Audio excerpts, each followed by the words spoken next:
So somebody just asked me recently if I would be willing to share my perspectives on the difference between following a calling and having a career.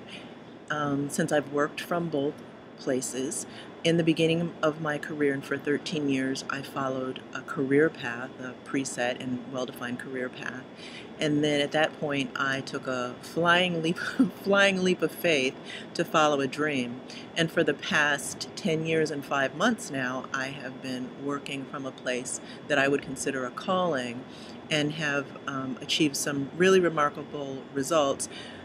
One of the most significant of which to me is that I've been self-employed for over 10 years on a career change, or pretty much a career change, and during the entire time I've been self-employed, I've looked for work one time, and it was the most obvious thing in the world that I should have gotten, and I didn't get it.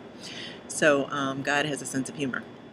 So, okay, let me riff a little bit about what I've learned along the way. So my personal experience is that when you work from a place of a career, the way you move is dictated from the outside in, not from the inside out. And what I mean by that is that you follow a relatively predefined path.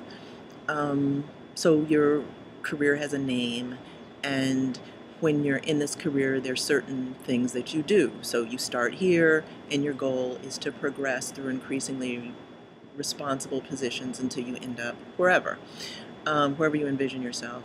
And maybe you want to work at certain places or with certain people, but it's dictated by something other than yourself. And the thought is that people outside of you will evaluate how well that you're doing and will determine your ability to continue progressing in that career or the quality of your experience in that career. It's not determined by you. Yeah, those are my thoughts about that. Okay, now for the last over 10 years, I've worked from a place which I believe is my calling, and I think those results of not having to look for work reflect that. And so my experience with that is that it's dictated from the inside out. And by that what I mean is that there is a part of myself which I believe is my spirit, it's like God within me, that always knows what to do. And it is naturally and intrinsically attracted to certain people, places, things, issues, experiences. And if I trust it, and the more I'm out here, the more I learn that it can be trusted and it's unerring, actually. The more I trust it and the more I follow the places that it leads me, the more I have a really amazing experience that I could not have created in a more linear way. And so I'm really learning to trust my intuition and really lean into it at this point in time. And so, okay, how does that feel? And so sometimes it feels like there's something in me that's just nudging me to go do something or to follow something or to learn about something or to express a certain part of myself or to talk to that person over there, whatever like that. There are things in the world that feel like they call me. So I just notice that I'm interested in them. Or like that's something that I've learned about myself. If I'm noticing something over and over and over, then that's a thing for me. And so in the beginning, I would feel a little bit self-conscious sometimes. So say I walk into a room and I notice a particular person. I keep looking at them or I keep finding myself attracted to them. There was a time at which I would feel self-conscious about approaching them, but now I'm absolutely certain that I'm supposed to approach them. And if I do approach them, that they provide me with a breadcrumb along the trail of my journey that will prove to be really important. And so maybe they'll give me information that I need or connect me with a person who I really need to talk to, or share some information with me that will cause me to reorient myself slightly and head in a little bit of a different direction or tack in a direction that I wouldn't have tacked had I not known what they shared with me. Sometimes they tell me about experiences or resources that I might not have known about. And so I really move through life in that way, from the inside out, following the things that I'm naturally attracted to, and also expressing all the eccentric and unique and kind of bohemian and weird, dare I say it. When I was a kid, they used to call me Weird Beard, and I think they're right.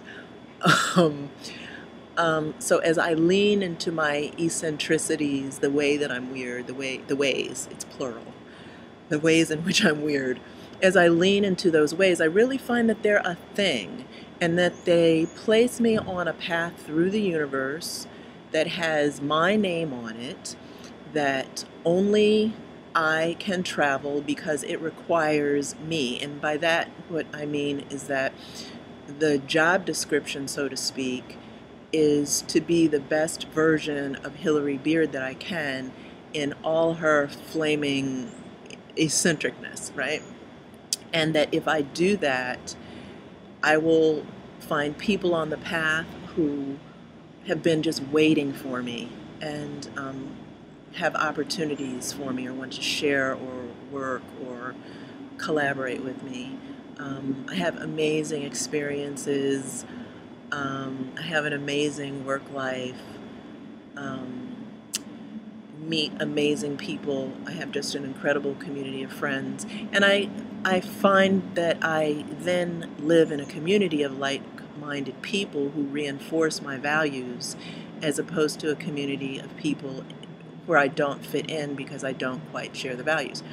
Now, having said this, there's not all like having a career um, and a calling. I don't think it's mutually exclusive. I think that for some people, their what looks like a career is actually their calling. And so there's really no judgment attached to it. There are some people, their career is like who they are. It fits them perfectly.